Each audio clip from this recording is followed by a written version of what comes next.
Sorry నాన్న, మీరే కాదు ఎవరు చెప్పినా నేను కేసు విత్డ్రా చేసుకోను. ఎలా బయటకొస్తాడో అదే చూస్తాను. లోకం అందరి కళ్ళు వేడి మీదనే. ఏ మొదనష్టపు కళ్ళు పడ్డాయో. స్నేహ, ఏంటిది? మీ మేనల్లుడు కాబట్టి నేనంటున్న మాటకి మీకు బాధగా ఉంటుందేమో. నాకైతే వాడు చేసిన పనికి ఒళ్ళు మండిపోతుంది. కానీ నేనేం చేయలేదు డాడీ. కావాలంటే మీ మీద అమ్మ మీద ఒట్టు డాడీ.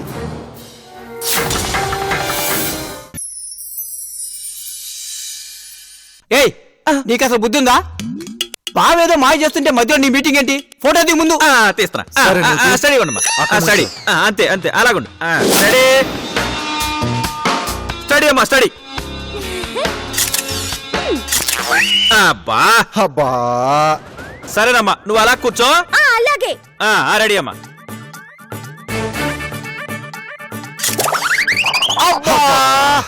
సార్, నా వల్ల కాదు సార్.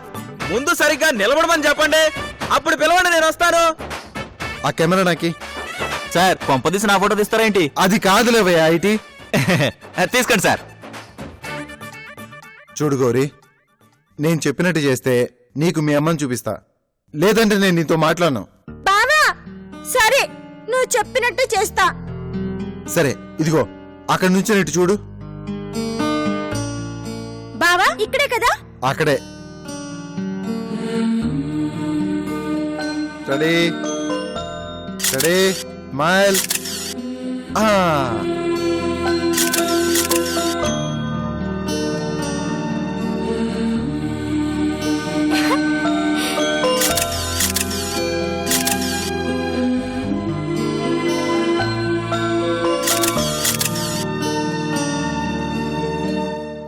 అబ్బా, భలే తీసా బాబా ఫోటోలు. అమ్మాయ్యా, నా లైఫ్ లో ఒక్క ఫోటో తీయడం కోసం ఎప్పుడూ ఇంత కష్టపడలేదు. ఈ ఫోటోలు సాయంత్రం ప్రింట్ చేసి ఇస్తాను సార్. ఇదిగో మీ ఫ్యామిలీ ఫోటో కాదు, మా గౌరీ ఫోటో. అబ్బా తెలుసయ్యా, తెలుసు. రే, ఎందుకురా ఇదంతా? ఫోటోలు టీవీల్లోనూ పేపర్లోనూ వేయించాలమ్మా. అది చూసేనా గౌరీకి సంబంధించిన వాళ్ళు ఎవరైనా వస్తారు. ఎంతకాలమని మన ఇంట్లో ఉంటుంది? అదే నిజమే, కానీ టీవీలో చూపించాలంటే ఖర్చు అవుతుందేమో కదరా. అందుకే కదా సంజయ్ బాబు అని అడిగాం, ఆయన ఫోటో ఏమన్నారు. ఇట్రా బావా, మా అమ్మేది? నీ ఫోటో రాగానే కనిపిస్తుంది, సరేనా?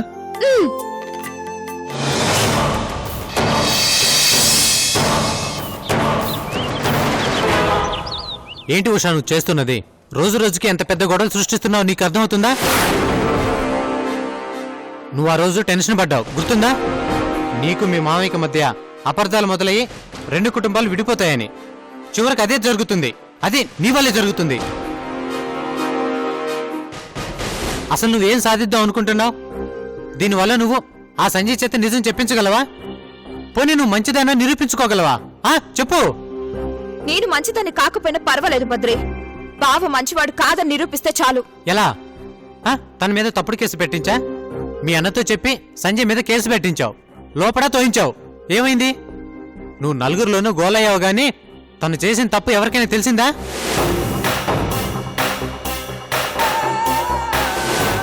సంజయ్ గురించి తెలిసాక ఏ ఆడపిల్ల చేయలేని త్యాగం చేశావు.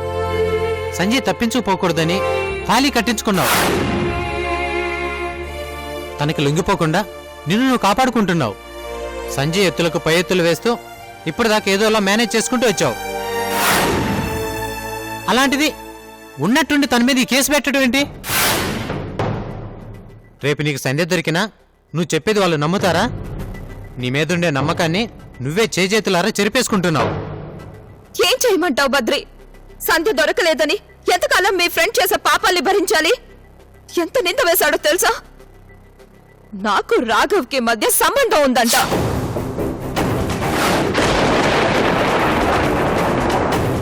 అది మర్చిపోలేక తనతో కాపురం చేయట్లేదట. ఇది భరించాలా? అది ఎంత దూరం వెళ్ళిందో తెలుసా? ఎప్పుడు కోపం ప్రదర్శించని మా నాన్న నా చెంప పగలగొట్టాడు. మా అమ్మకు నాన్నకు గొడవలయ్యాయి. మా అమ్మకు అత్తయ్యకు మధ్య మాట పెరిగింది. ఒకరినొకరు తిట్టుకొని పర్సనల్ అసోసియేషన్ కి దిగేంత వరకు వెళ్ళింది. దీనికి కారణం ఎవరు? ఎంతకాలం భరించాలో చెప్పు. తనకే తెలుసు నేను ఎందుకు దూరంగా ఉంటున్నాను అని. కానీ నన్ను లొంగ తీసుకోవాలని చూశాడు. కుదరలేదని నన్నందరికీ పట్టించాలని చూశాడు. అంతటితో ఆగలేదు. చివరకు నా మీదనే నింద వేశాడు. అందుకే నాకు చేతనైంది నేను చేశాను. దీనివల్ల సమస్యలు తగ్గవు ఉషా, మరింత పెరుగుతాయి.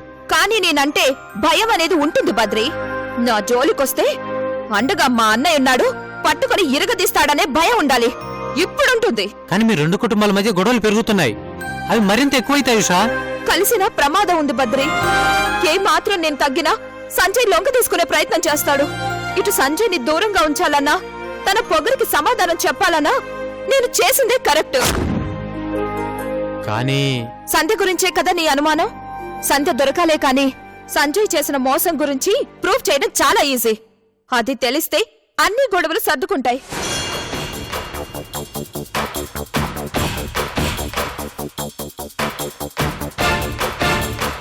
ముందు మనకు సంధ్య దొరకాలి. ఈలోగా ఏది జరిగినా అంతా మన మంచికే.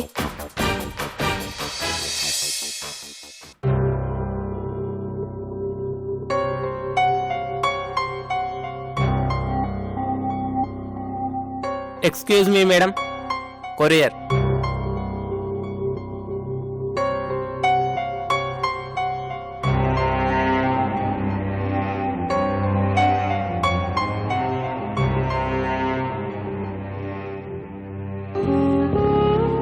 Thank you madam. Thank you. ఎక్కడి నుంచి కొరియరు? ఏవో రఘు, పురుషోత్తంరావు అడ్వకేట్. పురుషోత్తమరావు అడ్వకేటా?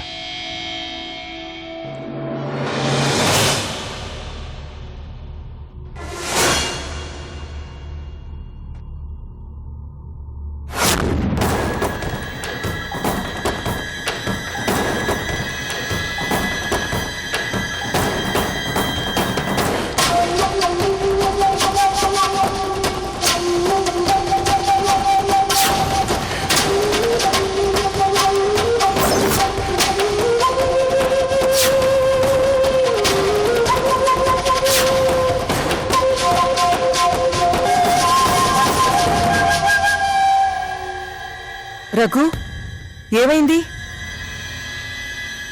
రఘు, ఏమైంది? నీ వదిన చేసిన పని. ఉష నుంచి విడాకులు కోరుతూ పంపిన నోటీస్.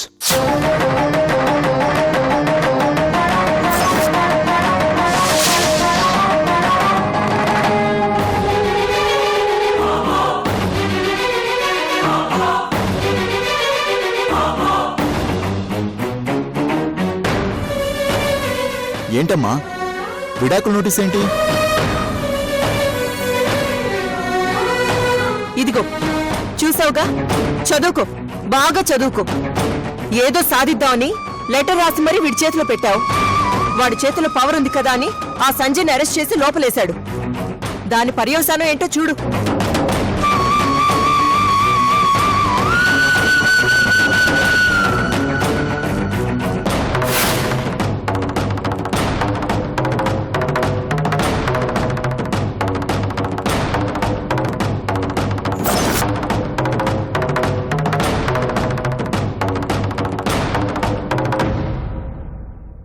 వద్దు వద్దు అని చెప్పాను. తెగేదాకా లాగైతే మొత్తుకున్నాను. ఎవరైనా నా మాట విన్నారా? వెళ్ళలేదు. ఏది జరగకూడదు అనుకున్నానో చివరికి అదే జరిగింది. 15 రోజుల్లోగా కోర్టుకెళ్ళి కౌంటర్ ఇవ్వాలి. కలవడానికి కాదు, విడాకులకి. ఏంటి నాన్న అక్కడికి అదేదో చేయకూడదు తప్పు చేసినట్లు అలా మాట్లాడతావేంటి? ఏ నోటీస్ పంపిస్తే భయపడిపోవాలా? వణికిపోయి కాళ్ళు పట్టుకోవాలా? ఆ అవసరం లేదు. దీనికి ఎలా కౌంటర్ ఇవ్వాలో నాకు బాగా తెలుసు. అవునరా, నీకు బాగా తెలుసు. నీకు తెలియదే ఉంది. ఇవాళ కౌంటర్ ఇవ్వు, రేపు దాని జీవితం నాశనం చేసేయి. నానా నోరు మోయ్. హీరోలా ఫీల్ అయి సంజయ్ గారిని అరెస్ట్ చేశావు. నీ అధికారం పవర్తో వాడిని అరెస్ట్ చేయగలిగావు. అంతే, అంతకుమించి ఏం చేయగలిగావు? చూడు, నువ్వు చేసిన పనికి వాళ్ళు ఇచ్చిన కౌంటర్ చూడు.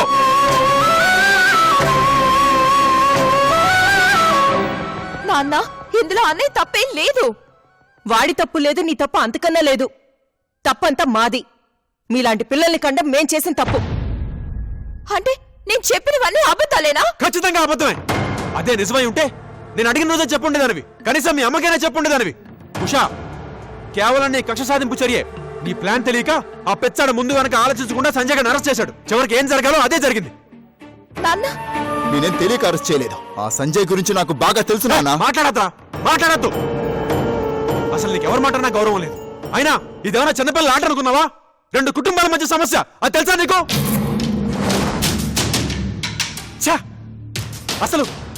అసలు సంఘంలో మీ మావయ్యకున్న పరువు ప్రతిష్టల గురించి నీకేమైనా తెలుసారా?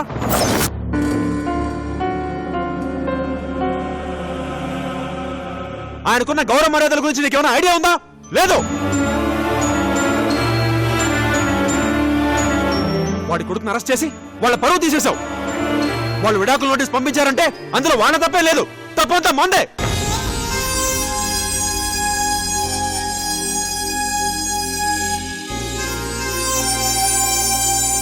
మా ఇద్దరికి చెప్పకుండా ఈవిడ గారిని కంప్లైంట్ ఇవ్వడం, నువ్వు వెళ్ళి అరెస్ట్ చేయడం. మీ అత్తయ్య వచ్చి అడిగినా నువ్వు వదలలేదు. చివరికి మీ అమ్మ వచ్చి బతిమాలను నువ్వు వదలలేదు.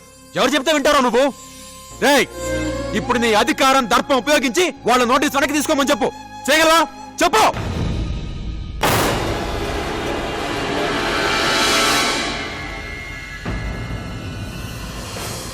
నీ వల్ల కాదు. పోలీసులు కేసులంటే భయపడతారేమో కానీ బంధాలు నిలబడతాయనే గ్యారంటీ లేదు. నాకే బంధం అవసరం లేదు. లేదనుకున్న దానివి అసలు ఈ పెళ్లి చేసుకోకుండా ఉండాల్సింది. ఎందుకు నీ మొగుడు కాదన్నాడని ఎంతమంది అడిగినా సమాధానం చెప్పలేదు. కానీ ఈ రోజు ఏ బంధం అవసరం లేదని చెప్తున్నావా? కొట్టానంటే పళ్ళు రాలి. కాదు, ఇప్పుడు దాని కొట్టి ఉపయోగం లేదు. ముందు వాళ్ళ చేత కేసు ఎలా విడ్డా చేయించాలో అది ఆలోచించాలి. రేఖ, నువ్వు ఒకసారి వెళ్ళి మీ వదినతో మాట్లాడు. అవసరమైతే కొంచెం తగ్గి మాట్లాడు. వెళ్ళు.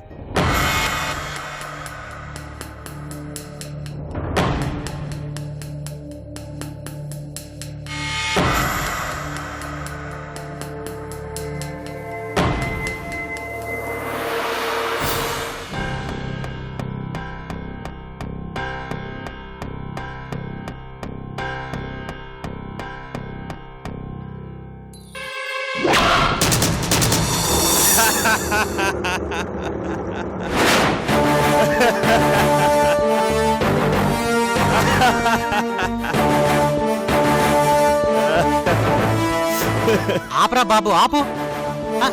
ఏం సాధించావని అంతలో నవ్వుతున్నావు? ఆపరా స్వామి. చూసావా నీ ఫ్రెండ్ కి ఎలాంటి షాక్ ఇచ్చాను?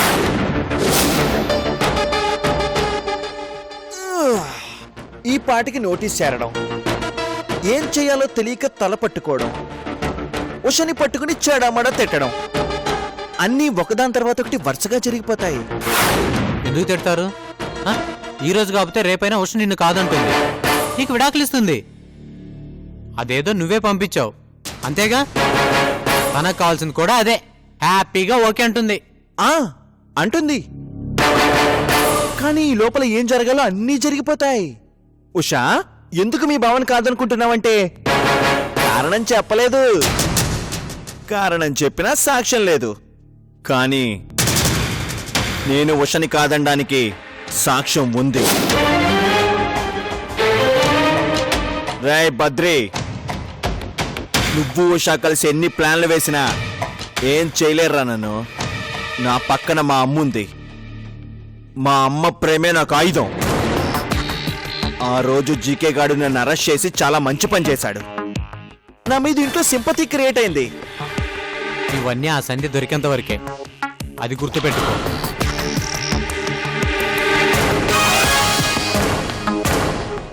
దొరకాలి కదా. సంజయ్ గారు ఉన్నారండి?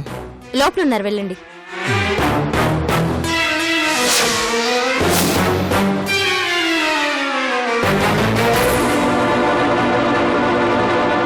నమస్తే సార్. నమస్తే. నమస్తే. రాశంకర్ కూర్చో.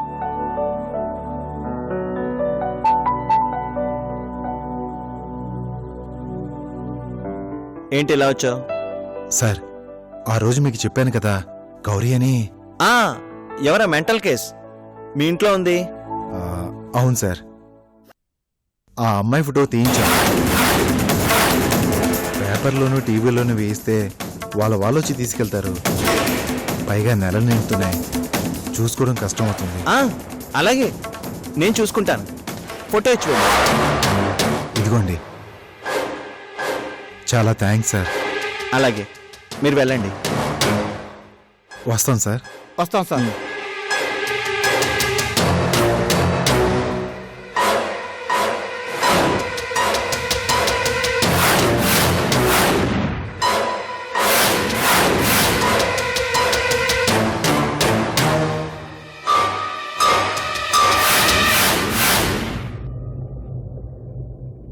నా ప్రాబ్లమ్స్తో నేను ఏడుస్తుంటే ఇదొకటి మధ్యలో.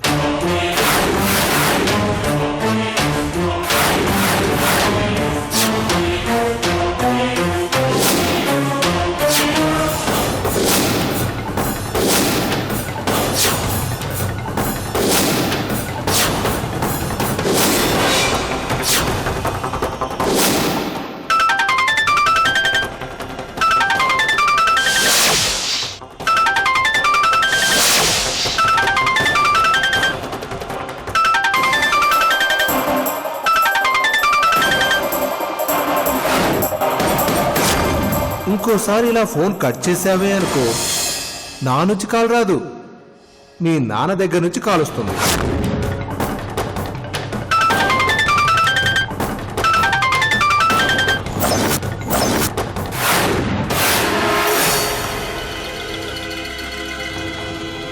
హలో, నేనే సంజయ్, శ్రీధర్ని.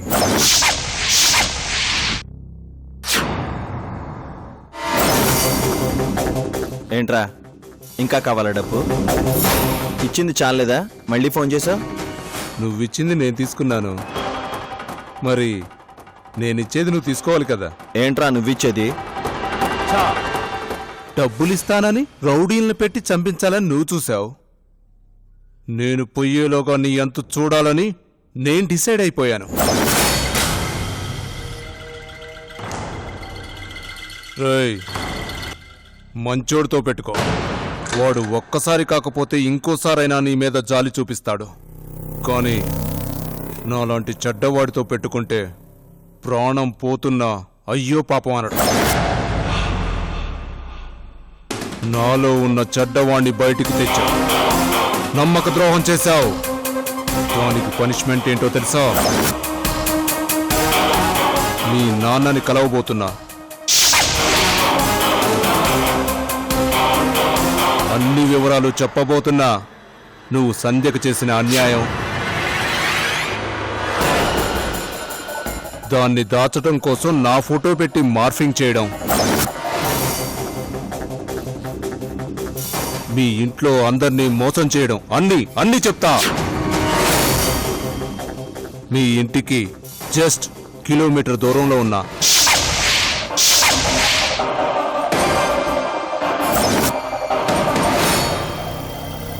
రే రే రే ఆగు, నా మాట విను, తొందరపడకు, నేను చెప్పేది పూర్తిగా వినరా.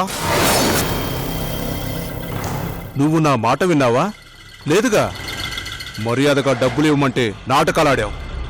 నన్ను చంపాలనుకున్న తర్వాత నీ మాట నేనెందుకు వినాలరా? శ్రీధర్ ప్లీజ్, నీకు కావాల్సింది డబ్బే కదా, నేను ఇస్తాను రా. నా మాట విను, తొందరపడకు. ఇప్పటికే చాలా లేట్ చేశాను. Bye. Hello hello Sridhar, hello hello.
మసిలే కసితో కుత కుత కుత కుత ఉడికే పగతో వెయ్ వెయ్ దెబ్బకు దెబ్బ వెయ్ వెయ్ వెయ్యరై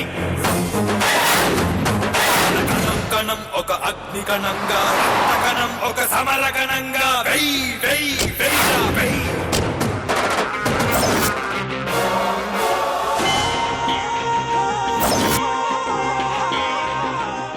సంజయ్ నువ్వు అయిపోయావురా నమ్మించి మోసం చేస్తావా నాకు తెలుసురా నమ్మక ద్రోహం అంటే ఏంటో ఈ రోజుతో నీ లైఫ్ స్మాష్ నువ్వు చేసిన పని గురించి ఇప్పుడే మీ ఇంట్లో సీరియల్ కథలా ఇంట్రెస్టింగ్గా చెప్తా